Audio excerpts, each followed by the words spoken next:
어디서 지그런 나를 오가나 하고 사랑이 내게 immature lover love little bird, দেখলি তো কালকে কিভাবে আমার চ্যানেলটা একদম রিমুভ হয়ে গেল। যাক, ব্যাপার না, আই এম ওকে, তোমরাও ওকে থাকো, ঠিক আছে? আর একটা কথা, আমি ওই স্টোরিগুলো আর এই চ্যানেলে দিব না, নয়তো এখানে স্ট্রাইক এসে যাবে। সো বেশি বকবক না করে চলো নতুন এফএফে যাওয়া যাক। বাসার কলিং বেলটা কিছুক্ষণ ধরে কেউ চেপে যাচ্ছে একাধারে। বাসার কাজের লোকটা ছুটে যেয়ে দরজা খুলে দেয় এবং চলে যায় তার মেম সাহেবের কাছে।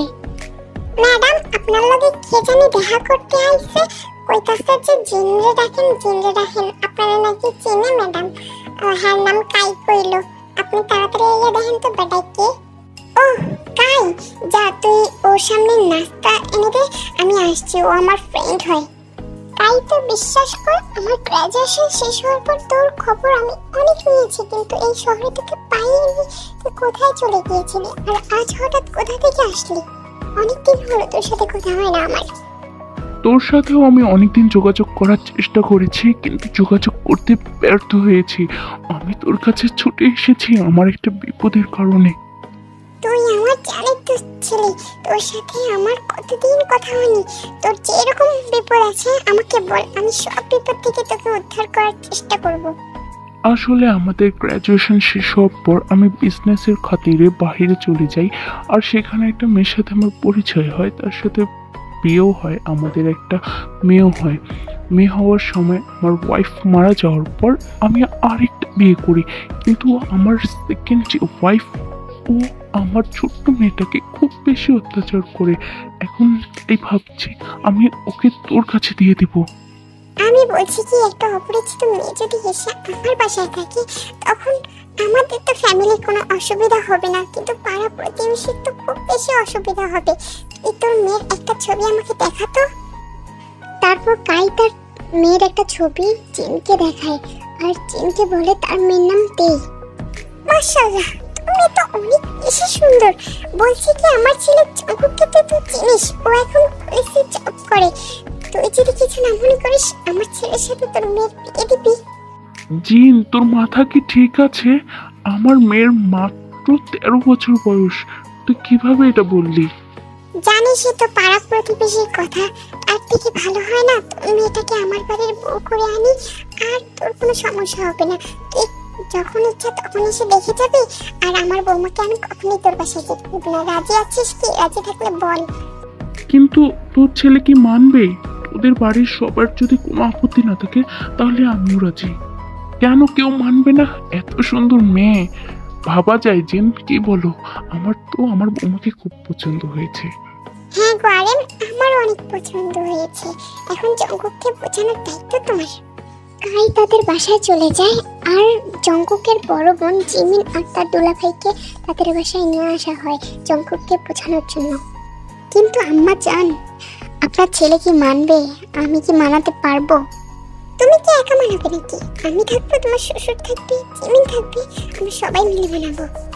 এক সপ্তাহ পর জঙ্কুক নিজের বাসায় আসে তার ছুটি কাটাতে, আর এসেই মহা বিপদে পড়ে যায়। আরে শালা বাবু, কেমন কাটছে দিনকাল? বিয়ে শাদী কি করবে না? আচ্ছা দাঁড়াও, তোমাকে একটা মেয়ের ছবি দেখাই, তুমি বলো তো মেয়েটা কেমন? মেয়েটা ছোট্ট হিসেবে একটু বেশি সুন্দর, তাই না দুলা ভাই? অনেক সুন্দর মেয়েটা, ছোট্ট পরীর মতো। যদি এই ছোট্ট পরীটার সাথে তোমার বিয়ে হয়, মন্দ হবে না বলো? জঙ্কুক, দেখ মেয়েটা অনেক সুন্দর, তাই না? ওর সাথে তোর বিয়ে দিলে কেমন হয় রে? কি আজগুবি কথা বলছো না বলছো? এই মেয়েটাকে দেখে মনে হচ্ছে বিদেশি, আর একদম ছোট্ট মেয়েকে বিয়ে করে আমি নিজে জেল খাটবো নাকি? আজব, আমি বাল্য বিবাহ কমাইয়া তোমরা কি আমার সাথে এই পিচ্ছির বিয়ে দিতে চাচ্ছ? এই পিচ্ছি কে? এটা হচ্ছে আমার বন্ধুর মেয়ে, আর তোকে এরই বিয়ে করতে হবে, ঠিক আছে? আমার অনেক পছন্দ হয়েছে। কি আজকাবে কথা বলছো তুমি? আমি এই পিচ্ছি মেয়েকে বিয়ে করব? তোমার বন্ধুর মেয়ে হয়েছে তাতে কি হয়েছে? আমি এই পিচ্ছিকে বিয়ে করব? তোমরা ভাবলে কি করে? শান্ত হও জঙ্কুক, তুমি মনে রেখো এখানে তোমার বাবা দাঁড়িয়ে আছে, আর তুমি এমন হাইপার হচ্ছ কেন? তোমাকে কি আমরা খুন করে ফেলছি? তোমাকে বলছি, তোমাকে এই মেয়েকে বিয়ে করতে হবে, মানে বিয়ে করতেই হবে। একে আমাদের অনেক পছন্দ হয়েছে। তোমাদের পছন্দ হলেই হবে? আমার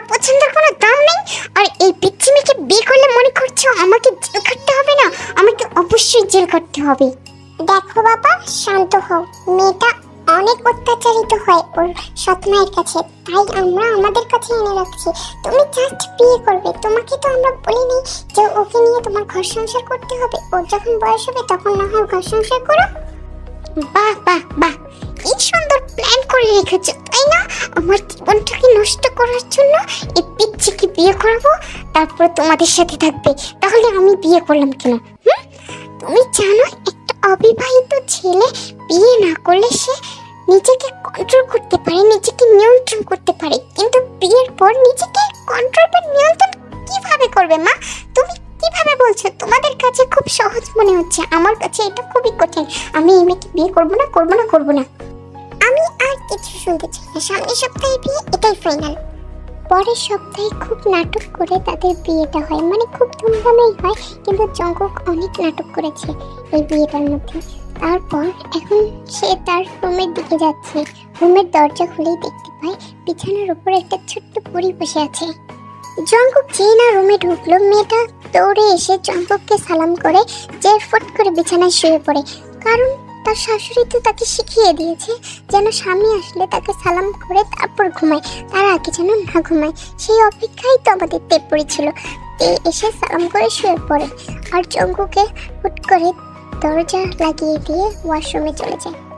ফ্রেশ হয়ে এসে দেখে মেয়েটা এলোমেলো হয়ে ঘুমিয়ে পড়েছে, কিন্তু ঘেমে একাকার হয়ে যাচ্ছে, কারণ খুব ভারী লেহেঙ্গা পরে থাকায় মেয়েটার এরকম অবস্থা হচ্ছে। তাই জঙ্কুক মেয়েটাকে ডাক দেয়, এই মেয়ে, এই পিচ্ছি, এই যে শুনছো, উঠো, এই উঠো তুমি।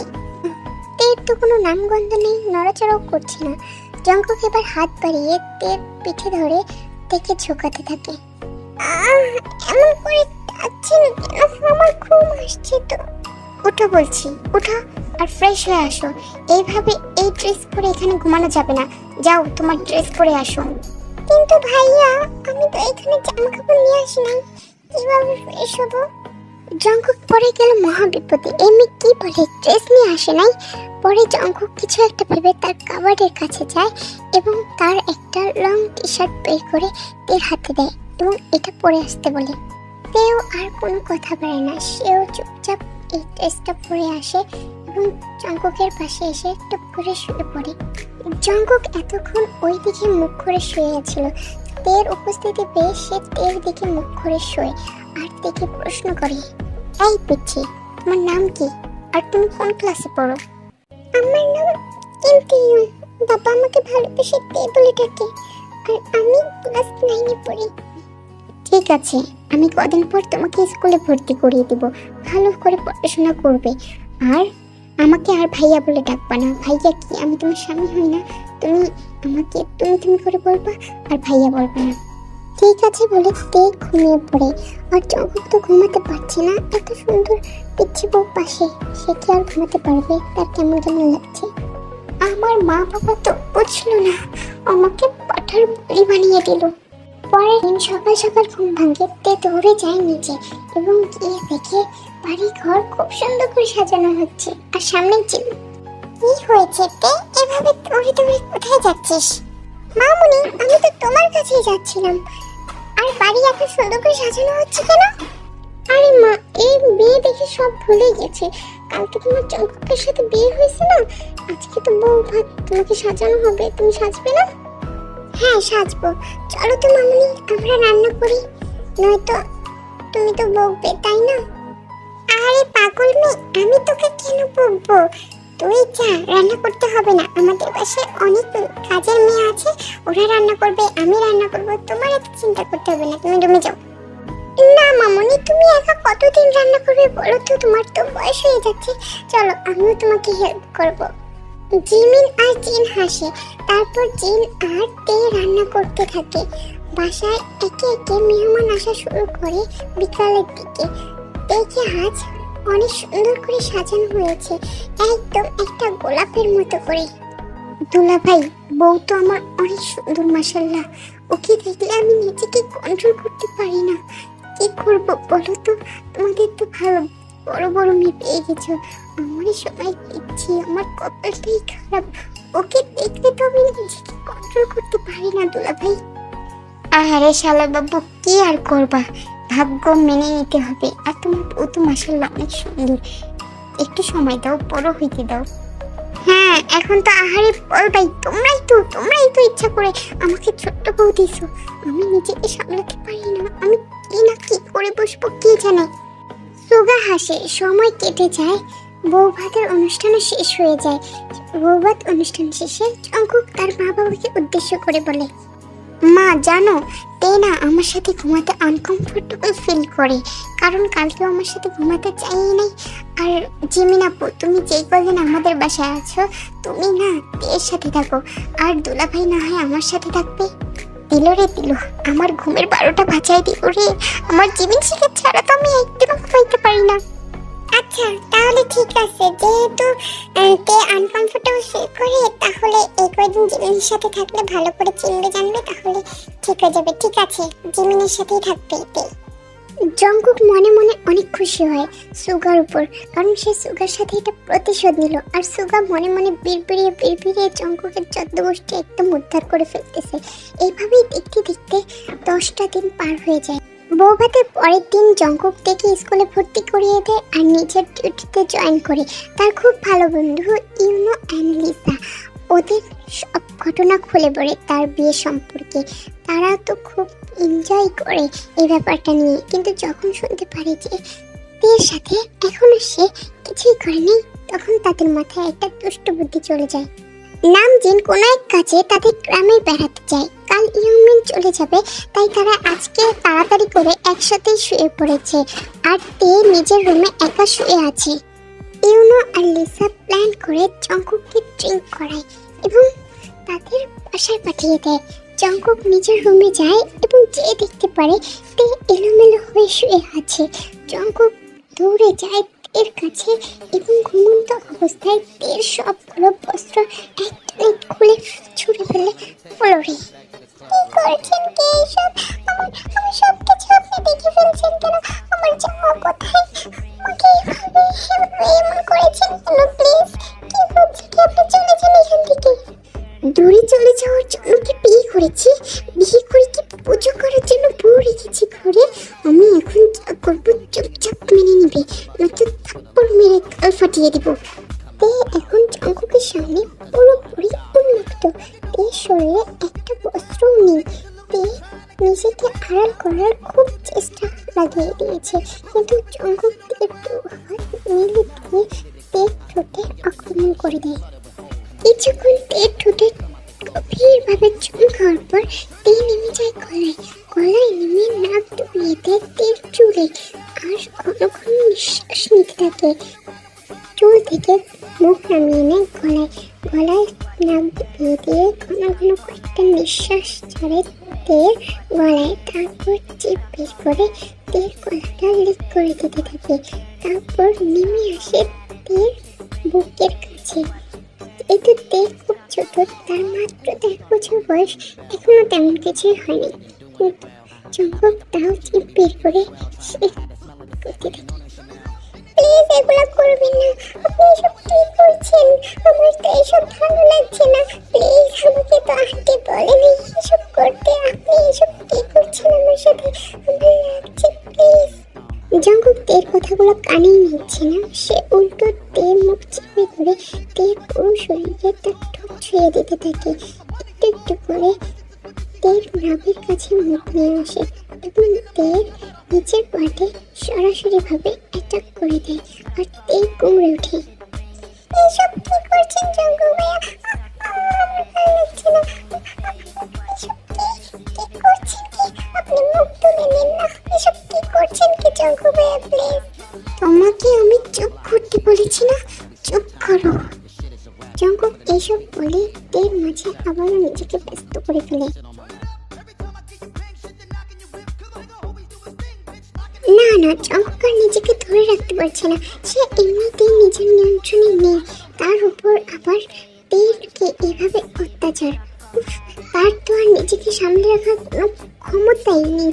সে তেকে বিছানায় নিয়ে যায় এবং বিছানায় নিয়ে যেয়ে নিজের পরনে থাকা সবগুলো বস্ত্র খুলে ফ্লোরে ছুঁড়ে মারে এবং এক টান দিয়ে তের কোমর তার কাছে নিয়ে আসে। তের কোমর টেনে আনে। তে আবার উপরে উঠে যায়, কিন্তু জঙ্কুকের এসব দেখে রাগ উঠে যায়, কারণ তে তাকে বাধা দিচ্ছে। জঙ্কুক আবারও তের কোমরটা টেনে আনে এবং তের কোমরটা খুব শক্তভাবে ধরে, আর তের ঠোঁটে ঠোঁট ডুবে দিয়ে তের সাথে সে মিলিত হওয়া শুরু করে।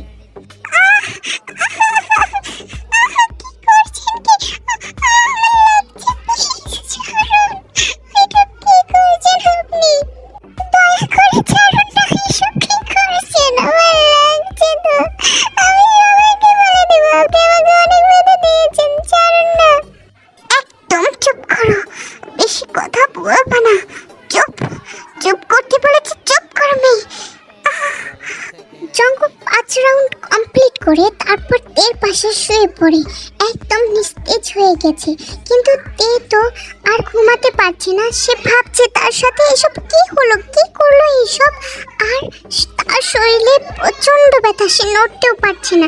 সে ওভাবেই কান্না করতে থাকে সকাল পর্যন্ত। সকালে জঙ্কুকের ঘুম ভেঙে যায়। ঘুম থেকে উঠে জঙ্কুক তেকে দেখে শরীরে রক্ত পানি এবং বিছানায় রক্ত দেখে জঙ্কুকের আর বুঝতে দেরি হলো না, সে তার পিছিয়ে সাথে ঠিক কি করেছে। তে তো জঙ্কুককে উঠতে দেখে আরো ভয় পেয়ে যায়, ভয়ে গুটিসুটি মেরে থাকে। জঙ্কুক অনেকবার কথা বলার চেষ্টা করেছে, কিন্তু কোনোভাবেই তে তার সাথে কথা বলছে না, উল্টো তাকে দেখে ভীষণ ভয় পাচ্ছে। জঙ্কুক তাড়াতাড়ি জিমিনকে দেখে পাঠায়। জিমিন এসে তার যেন আকাশটা মাথায় ভেঙে পড়েছে। তের অবস্থা দেখে সে নিজেই কান্না করে দেয়। তে একদম রক্তাক্ত অবস্থায় শুয়ে আছে বিছানায়। জঙ্কুক, কি করেছিস তুই এসব পিচ্চি মেয়েটার সাথে? তুই কি মানুষ? যা করেছে বেশ করেছি, দেখে শুনে তো পিচ্চি মেয়ের সাথে বিয়ে দিয়ে দিয়েছো। এখন নিজেকে সামলাতে পারিনি, যা করার করে ফেলেছি, এখন কি করবি তুই? তুমি কান্না করো না, ভয় পাচ্ছ কেন? কিছু হয়নি বোন আমার। জিনরা তো খুব ভোর ভোরেই চলে এসেছিল। এসে যখন শুনেছে তের অবস্থা, তারপর সে দৌড়ে তের রুমে চলে যায়। কি হয়েছে মা? আমার কান্না করে না ভাবে। চুপ করো মা, এটা স্বামী স্ত্রীর মধ্যে স্বাভাবিক ব্যাপার মা, কান্না করি না। আমি এত করি না, বললাম যে আমার সাথে এমন করবেন না, আমি ব্যথা পাচ্ছি অনেক, ফোনে আমাকে ছাড়লেনি না, উল্টো আরো বেশি ব্যথা দিয়েছি।